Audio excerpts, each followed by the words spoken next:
America के राष्ट्रपति Donald Trump के अमेरिका ईरान समझौते को लेकर दिए गए बयान के बाद वैश्विक बाजारों में हलचल तेज हो गई है और इसके साथ ही सोने और चांदी में भी जोरदार तेजी देखने को मिल रही है। ट्रंप के बयान के बाद से गोल्ड सिल्वर में गिरावट के दौर पर रोक लग गया है। इंटरनेशनल मार्केट के साथ साथ भारत में भी सोने और चांदी के दामों में मजबूती बनी हुई है। घरेलू बाजार में बढ़ती मांग, वैश्विक संकेतों और निवेशकों की खरीदारी के चलते दोनों कीमती धातुओं के भाव ऊंचे स्तर पर कारोबार कर रहे हैं। हालांकि आगे सोने की चाल थोड़ी सुस्त नजर आ रही है। चलिए पहले आपको आज का रेट्स बता देते हैं, फिर आपको बताएंगे कि बड़े ब्रोकरेज हाउसेस का अगला टारगेट क्या है। तो आज गोल्ड और सिल्वर में तेजी देखने को मिल रही है।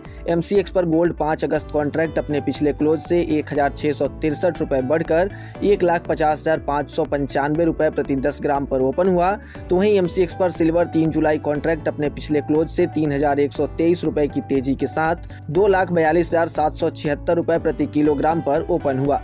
कारोबार के दौरान गोल्ड ने 1,50,600 रुपए प्रति 10 ग्राम का हाई, तो वहीं सिल्वर ने 2,44,817 रुपए प्रति किलोग्राम का हाई बनाया।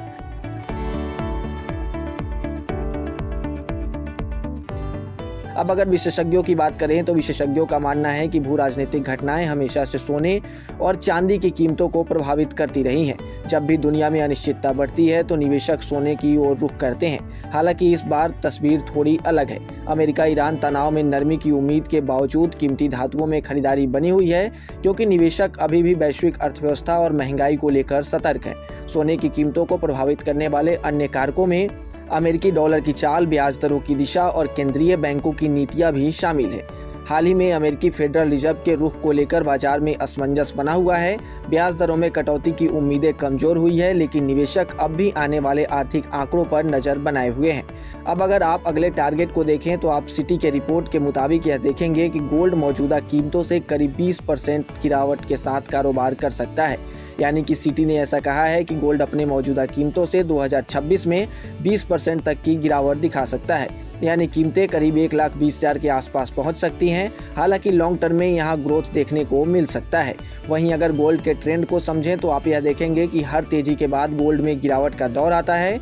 जैसे पहले तेजी, फिर गिरावट और फिर से तेजी के बाद फिर से गिरावट। तो अगर गोल्ड यह ट्रेंड भी फॉलो करता है तो गोल्ड में गिरावट देखने को मिल सकती है, क्योंकि 2023 से अब तक गोल्ड में 200% से ज्यादा की तेजी देखने को मिली है।